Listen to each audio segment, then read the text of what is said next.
At the end of the day, it's not about what you have or even what you've accomplished. It's about what you've done with those accomplishments. It's about who you've lifted up, who you've made better. It's about what you've given back. Denzel Washington. Welcome to Inspire Vision.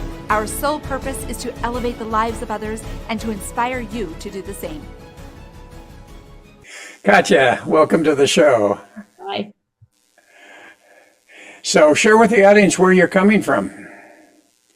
I'm German born and raised.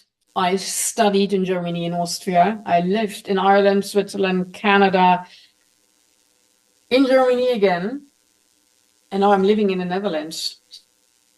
I hope that makes me a true European. A true European.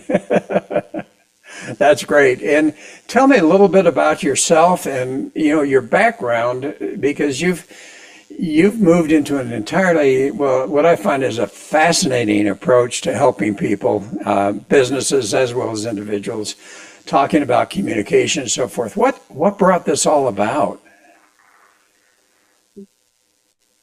To be honest, it has been that way all my life. I'm a person who had, call it an early calling. This is what I've been doing all my life, actually. And I just turned it into a business later on. I seemed already as a child seemed to have a tendency or an ability to help people's words. Let me put it like that. And to make sure that they find the right word in the right moment. And then I'll be at their side when they need to do it. So, and this is basically in the core of what I do. If you are going on stage and you have to give a presentation, or you're speaking at a conference, or you just took over the position, a new position, and you're working with a new team and have to win your team over.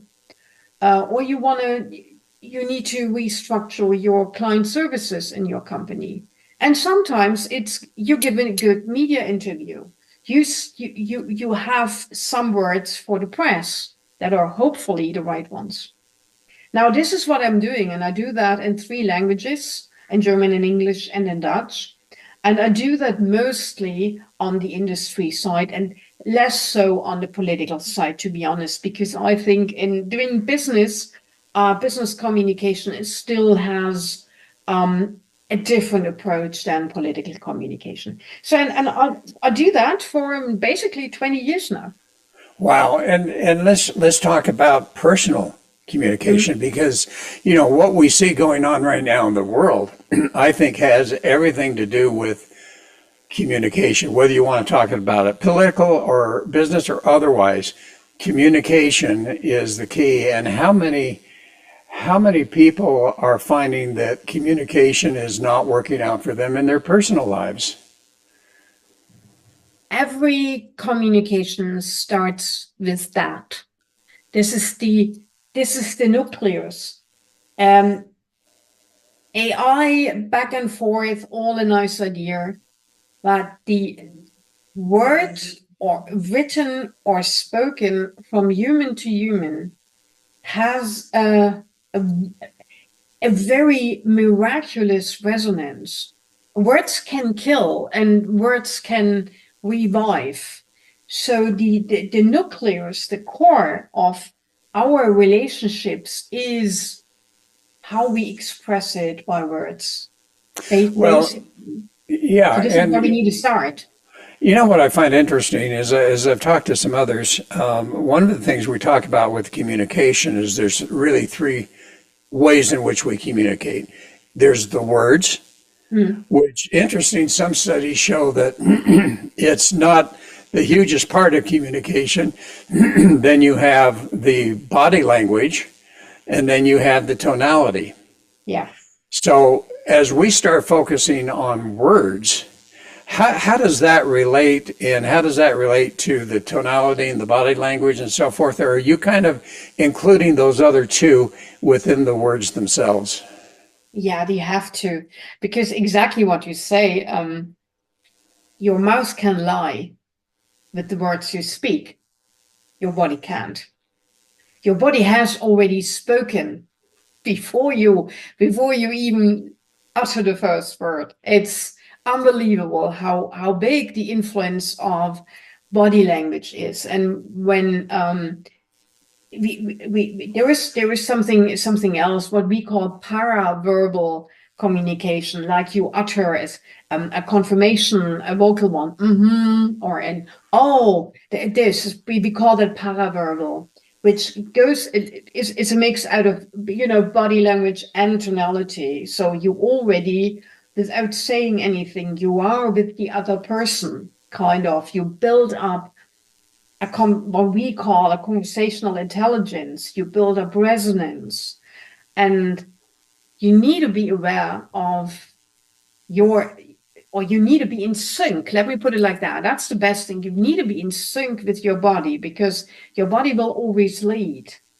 right?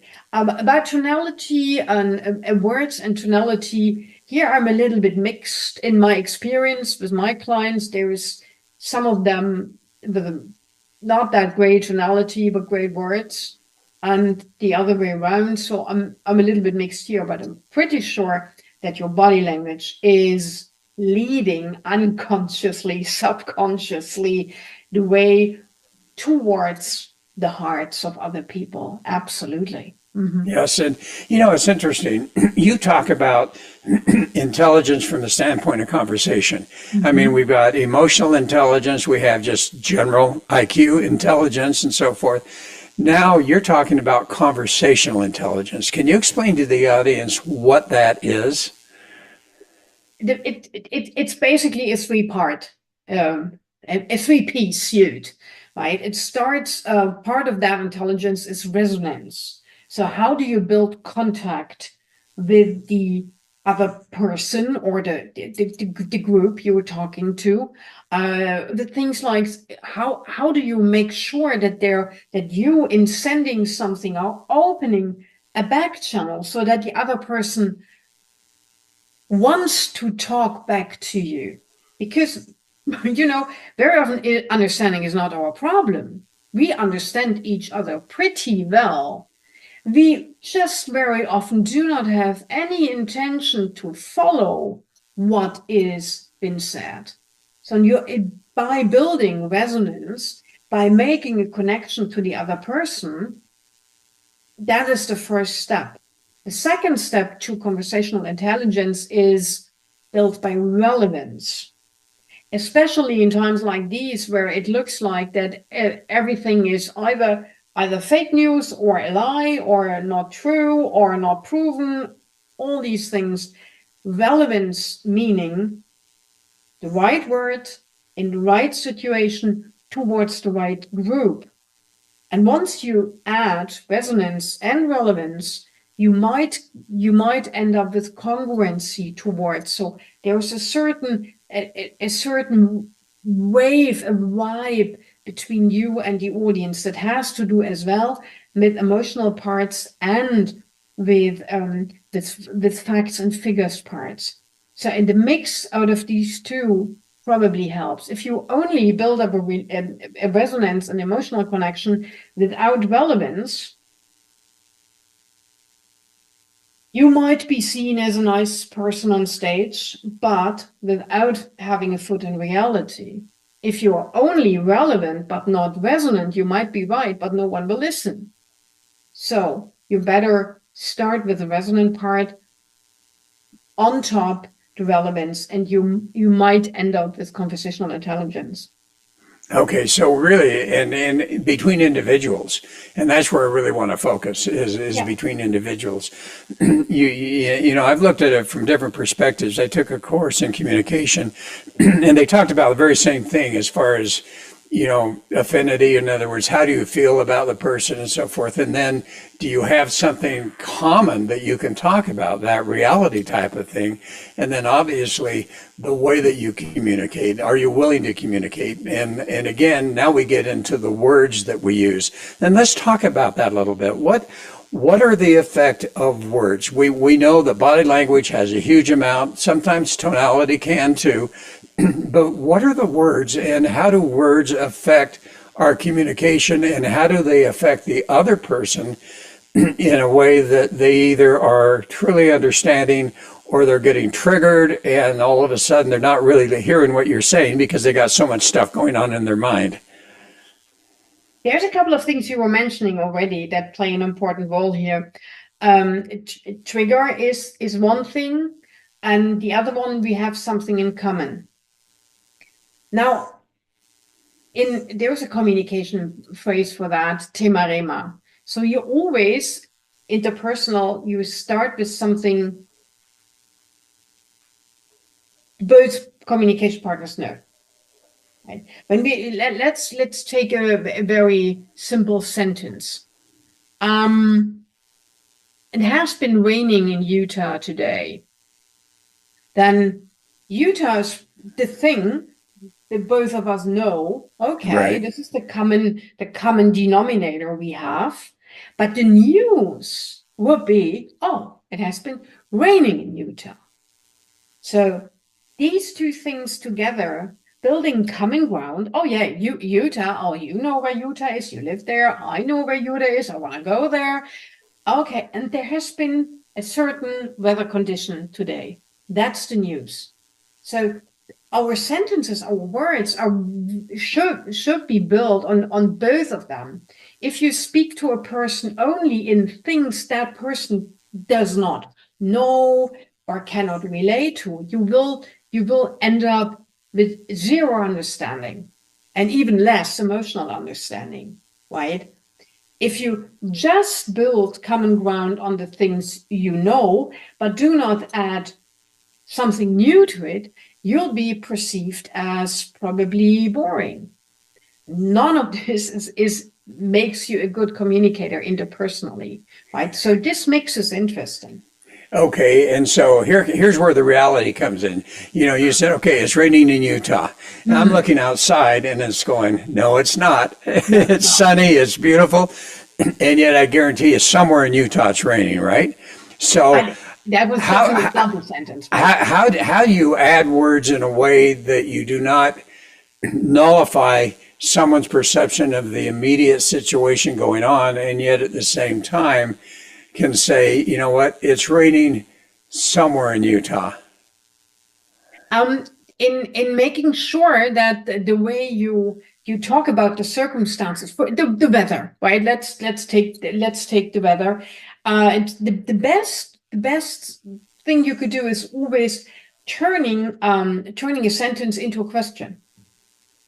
When has it been raining in your area for the last time? And all of a sudden you build an absolute different rapport, because now I'm giving you the opportunity to talk about your personal experience, add it with your reality, and inform me on something.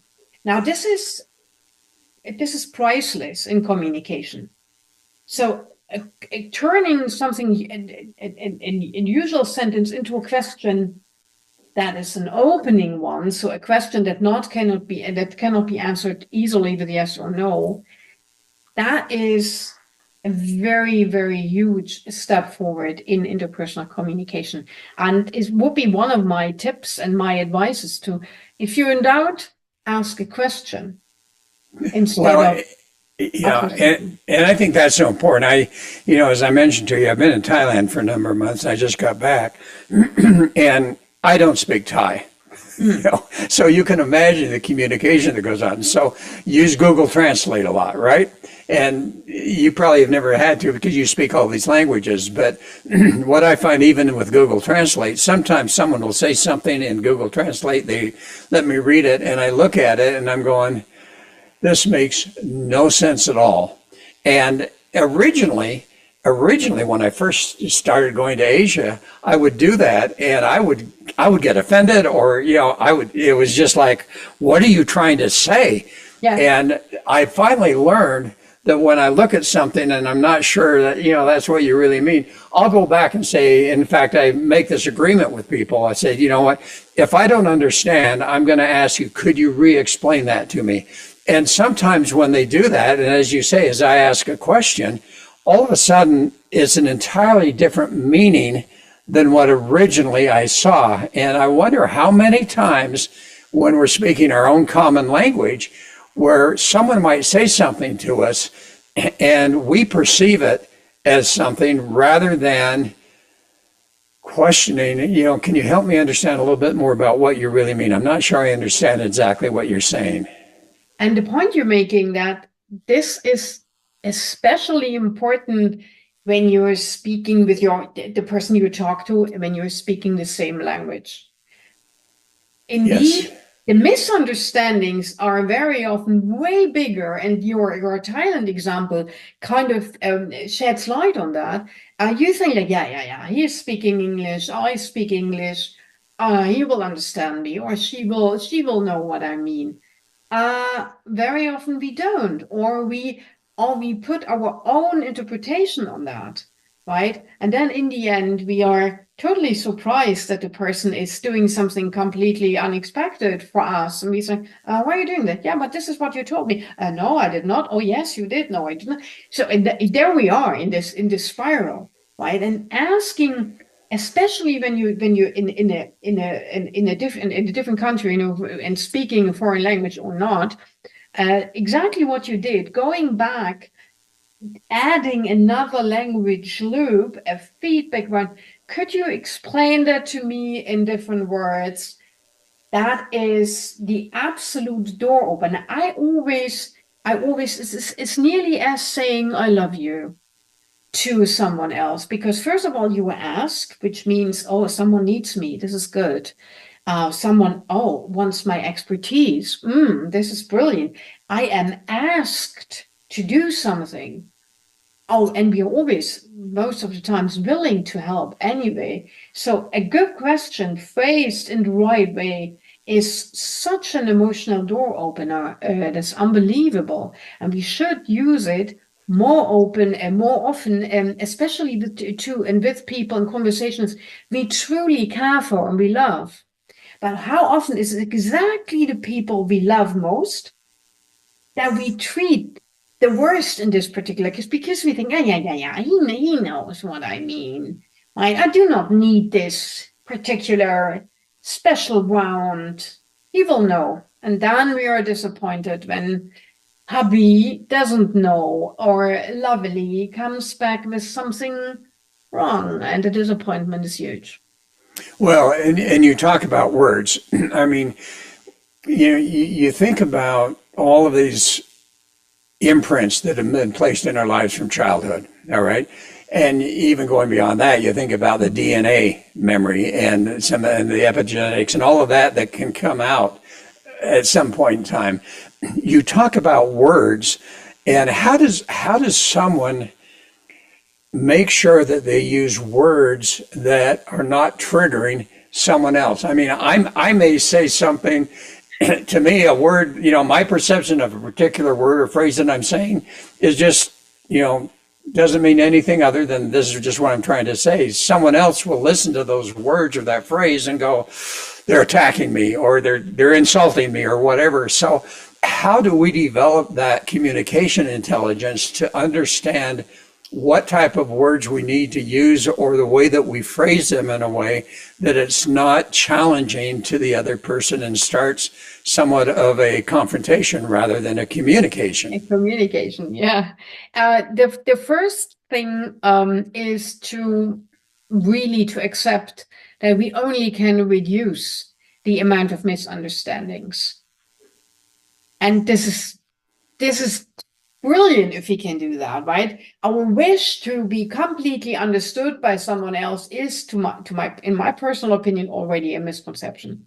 Okay, yes, okay. All we can do is to reduce the amount of misunderstandings, because when we think like that, when we feel like that, we are staying way more open for, oh yeah, I know, there will be a moment of misunderstanding. So this is for me the first step.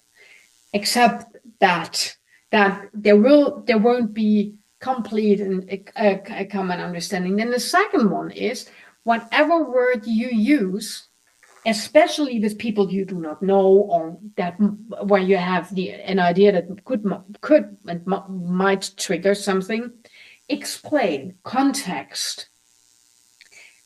Give context to the meaning of that word. Let me make you a very easy example. Okay. When you and I, in our particular case, we might mean the same thing. When you and I define happy, the word happy, right? The emotion of happiness, we are talking about a different emotion than, for instance, people from Eastern communities, more collective cultures, right? In the Eastern cultures, this happiness is more connected to serenity, inner peace, while in Western cultures, it's more that, yeah, happy and, excited and alive. And this is our connotation with happy. So knowing that there are different connotations, accepting that of course, there will be misunderstanding, and give context. So I would say, yeah, I'm a very happy person today because it makes me happy that I could make this client happy today. And that makes me feel very alive. So give context to my understanding of happiness or yours. That is the third step I would take, because the chance that you say a word and it opens all doors, independent from the culture you're in, poof, I think this even too much asked. Well, and that takes some consciousness, some intent, and a willingness. And I love what you're saying. So a willingness to understand that as we use a word, that we need to explain the context of that word so that the other person doesn't misunderstand. And, you talk about contrast versus conflict. Yes. Now, right now, we're seeing so much conflict going on in the world. Okay.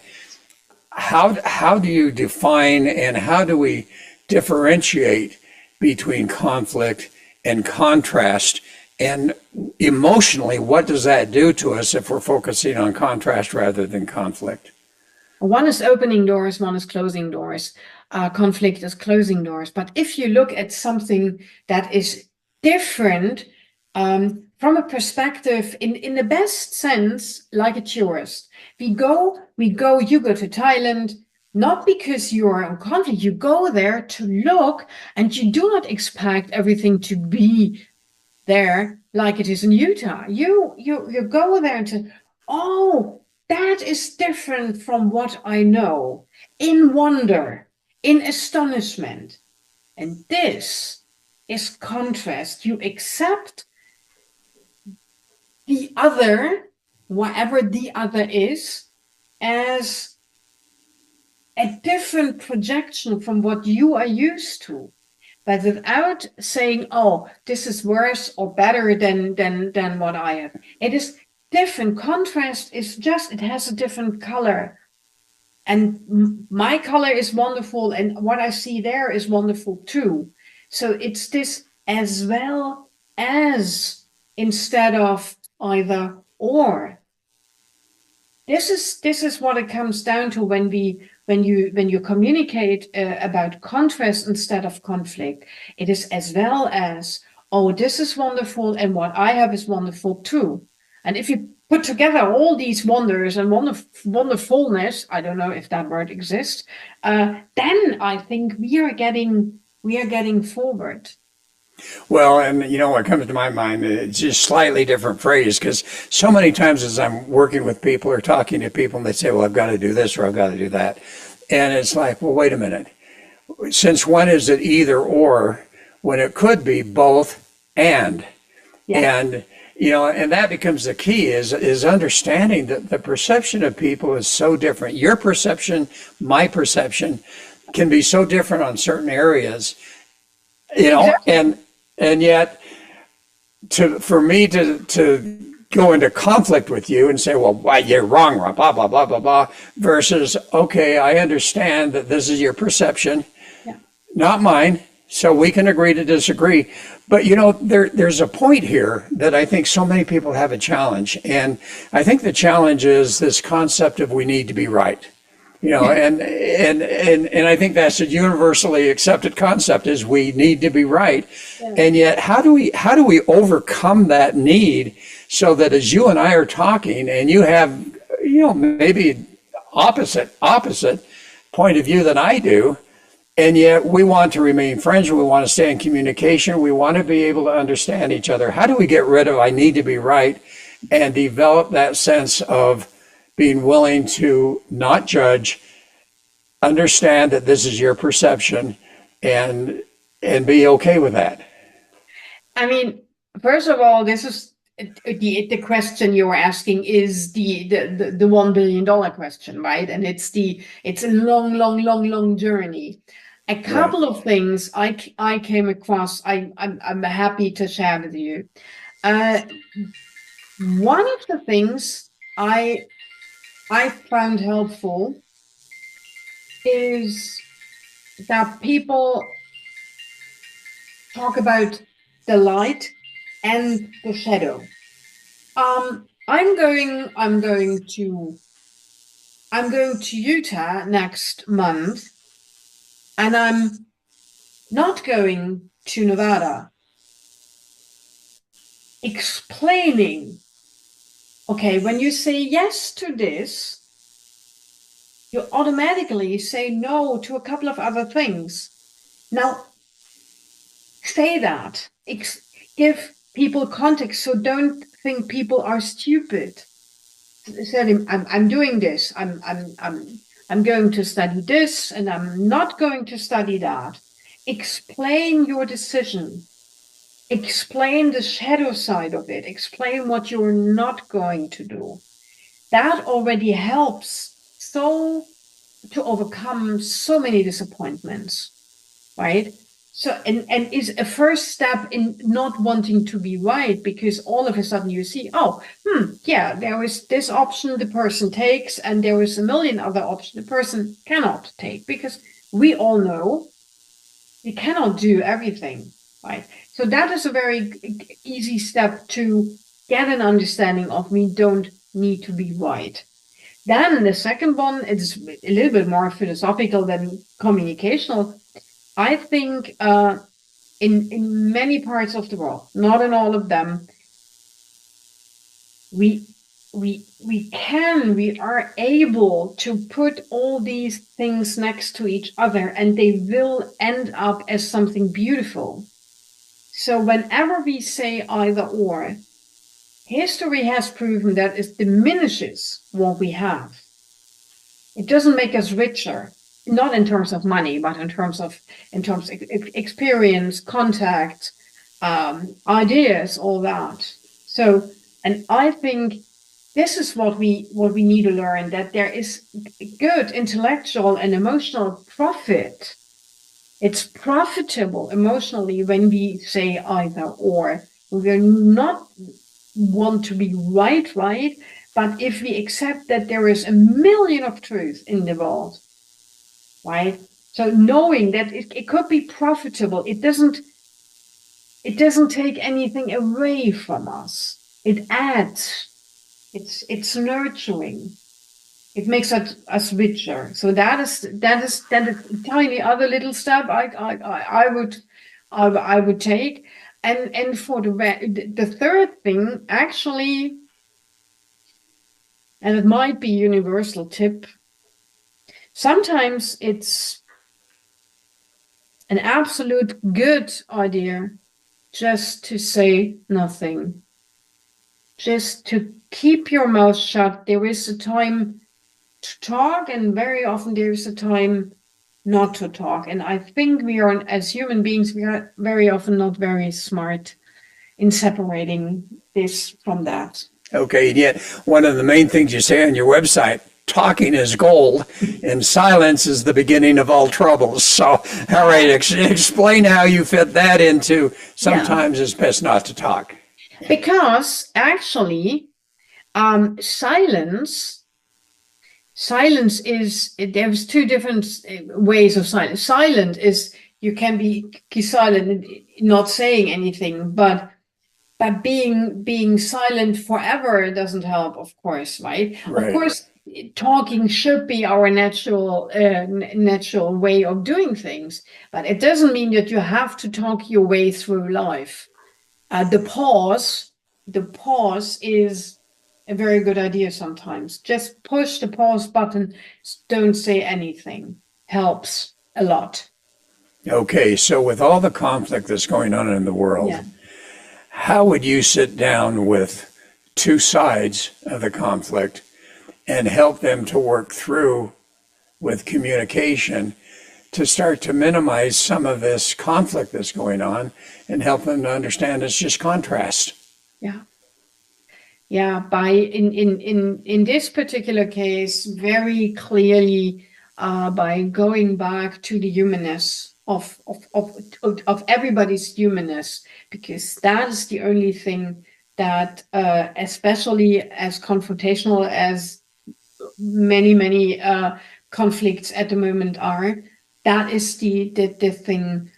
I would go down to the humanness of the situation. So survival, food, the right to survive, the right to live, and there's a second one that I have no solution to be honest. I slowly but surely, I think we need to take out religion out of our conflicts. The moment we accept that there is a God for everybody, and it's fine for everybody, that probably would help us. But religion per se very often led to conflict and not to contrast. Well, and it's interesting because I think you get into this concept of I'm right and you're wrong type of thing. As I've been in Thailand, I've found that one of the things I've enjoyed researching and studying is the various religions, whether it's Islam or Buddhism or Hinduism, obviously Christianity, Judaism, all of those. And as I've researched them out pretty deeply, what I found is that there's a commonality between all of them. In fact, I've written a little bit down, haven't published it, but just the commonality between all of them. And it's fascinating to me that if we were to look at the commonality versus the difference, Yeah. what that would do in the world. Yeah. It would open a lot of doors. It would open a lot of dialogue. It would open room for, oh, look what I have, oh, beautiful, look what you have. That and that would be helpful. Although honestly, the humanness aspect and the huge conflicts at the world at the moment are even more important, because we have come so low that maybe in Gaza, or maybe in Sudan or in Yemen, where there is an absolutely a struggle for survival that people live there. So we need to even go deeper to the more basic levels and bring people that starve there back to life. Go to the UN SDGs. The second one is end hunger, right? And it looks at the moment we are further away from that very, very human, very basic thing, because we are not even able to feed all the people on the planet. So, and again, in many of these conflict areas, this, as bad as that sounds, is even more important than sitting with the conflict parties.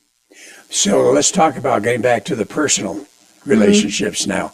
You talk about those basic needs when we're in a family situation where we're communicating with our children, with our spouse, whatever, significant other, and there's all sorts of conflict going on. Yeah. What in your mind are the basics that we need to go back to in those human relationships rather than world relationships, and the human ones? What are those basics that we need to go back to that will help us to create that foundation of healthy communication? to give the person you talk to, your daughter or your uncle or mom or dad, doesn't matter, in as often as you can, communicate back how you feel in your heart about that person, and communicate how at this particular moment where you're probably angry, that is a momentary thing, right? But still the basis of love and understanding, of harmony, of connectedness is there. I always call it the rose-colored bubble of love, or sometimes it's love, sometimes it's harmony, depending how your family is structured. But going back to these values, and then communicate that what you experience at the moment, the emotion, the anger, or whatever that is, that this is a momentarily feeling that does not take away the basis that you have with that family member, because family is the longest, it's the longest relation we have. Right, right. And I love what you're talking about as far as take responsibility for those emotions. I've heard it said before, and sometimes you can get in trouble saying this and doing this, but it's like I've heard this, if a conflict is coming up, what emotion came up for you that you're angry at me? What did I do to trigger an emotion? But what's the emotion? And when we take responsibility and are able to say, you know what you just said really caused me some upsetness, but I recognize that I've got some triggers there that I don't understand. Can you explain a little bit further about what you really mean? There we are again, that question, right? Yes. And once that happens, all of a sudden you may find that that's not what they mean. Yeah. And it's at the moment you ask back the question, what you said creates upsetness or made me angry or made me confused. You recognize consciously that you are a part of that, because you recognize at the moment, okay, it's both of us. You said something that has an impact on me, right? But it's both of us. It's not you or me. It's we are in this together.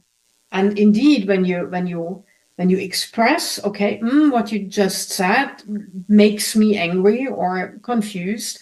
Can you explain a little bit more about that?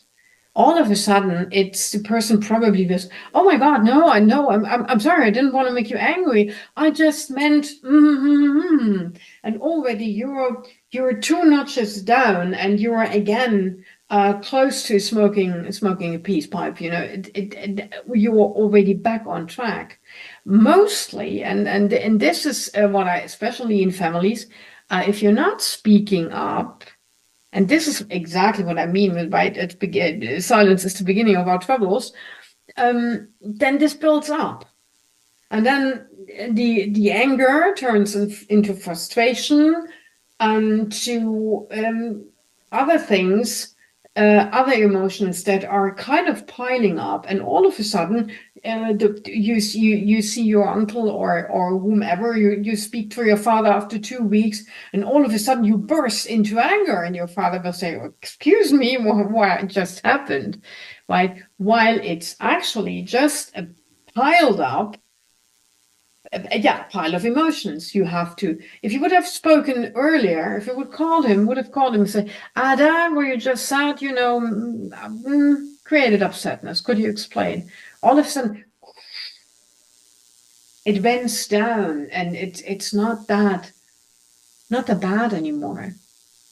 And that's well, and you talk about 2 things that I'd love to understand. You talk the power of WOW, W-O-W, and then also AHA, A-H-A, in conversations. Can you briefly kind of go over what you mean by that? It's a little bit the emotional and what I said in the beginning, the facts and the emotions in the beginning. In every conversation, these 2 parts, if you consciously prepare for a conversation, should be there. The wow is something. This is what you just said is beautiful or amazing, or it makes me a better person, or it does something to me emotionally. And the aha is, oh, I learned something. Oh, this is new to me. Oh, thank you for giving me that information. And the mix of these two is, in the end, what makes us listen to people more interested, right? Because when we are interesting and when we are interested, we are getting this back. Be interested and you'll be interesting. And the wow is, oh yeah, oh, I didn't know that. And the aha is, oh, cool that you explained that to me. Yeah, or could you explain more? And I think that that's the key. So, how do people develop these levels of the conversational intelligence? How are you going to, if I've never really been taught that, how are you going to teach me these aspects so that I can be a better conversationalist and have less conflict and more understanding? It's starting always with you teaching you being more conscious about your own words by beginning with listening to yourself. What are the words you are using? What is the tonality you are using? How do you speak? And then going a little bit deeper into why. Why do you think that word is a particular strong word, or why you're using more that word? Very often, for instance, people use filling words. I think maybe is one of these filling words, right? Where it's like, I'm not 100% sure. I'm putting a little bit maybe. When someone uses this, I'm using this just as an example, frequently, all the time, there is a story behind that. Is it insecurity, or is it that you want to open the door for the other person? So I don't want to judge you, right? So, and then once you've been conscious about that, then we look at the outside world and say, all right, if you listen to speeches, to the news, to people around you in the car or in the subway, at a gas station, wherever you are, what are the conversations you're drawn to? So we start building your own feedback towards, oh yeah, when he speaks, I'm listening. When he speaks, I don't. Aha, why is that? No, then we come back to tonality, a choice of words, sometimes body language, so on a subconscious level. And then we build your portfolio, right? And from there we go into the interaction with the people. I love it. So time has gone by fast. I know it is so interesting. Yeah. So number one, if you were to and you've said so many really good things, if you were to put together some short message that you want to share with the audience regarding communication, what would that be? Start with a question. Listen to yourself. How do you speak and why do you do that? Whom do you listen to with an open heart and an open mind? And why do you listen to that person more interested or interesting than to other people? Take notes, write it down. Why is it that person I'm drawn to in their communication? Be as open as possible. Build in feedback loops. Ask for context. Ask for explanation. And make sure that what you said could be explained as well, so that, again, we can reduce the misunderstandings. We will probably never get rid of them completely, but that keeps them. Yeah, that's wonderful. So I know your main focus is working with businesses, right? Do you work with individuals at all? Yeah. Look, in every businesses are built from individuals, right? Yes. I mean, it's the human beings, it's the people who make a business, right? So how do people find you? Of course, I'm the classical web and LinkedIn person, right? And my name is pretty uncommon, Katja Schleicher. So my website is katjaschleicher.com. And there is only two people with my name on LinkedIn, so I'm easy to find there as well. I'm media coaching on Twitter. Who wants to? Oh, it's X now. I'm sorry. Who wants to find me there? And yes, I'm on Insta and I'm on TikTok, but not so active actually. Okay, and with those other sites, are you mainly just talking about this, or are you offering one-to-one consultations, or how does that work? Yeah. That's very simple. It's you write an email to me, or you could even call me.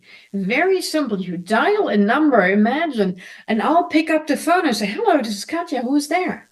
Yeah, it's easy. And then we talk, and then indeed you can have a one-on-one consultation. Yeah.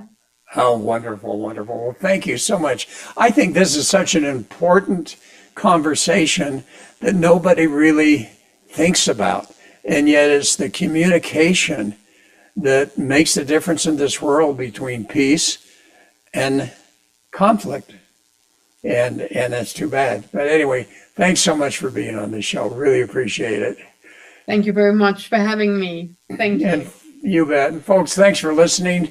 Have a wonderful week, and hopefully we'll all improve our conversation a bit. This is Dr. Doug saying namaste.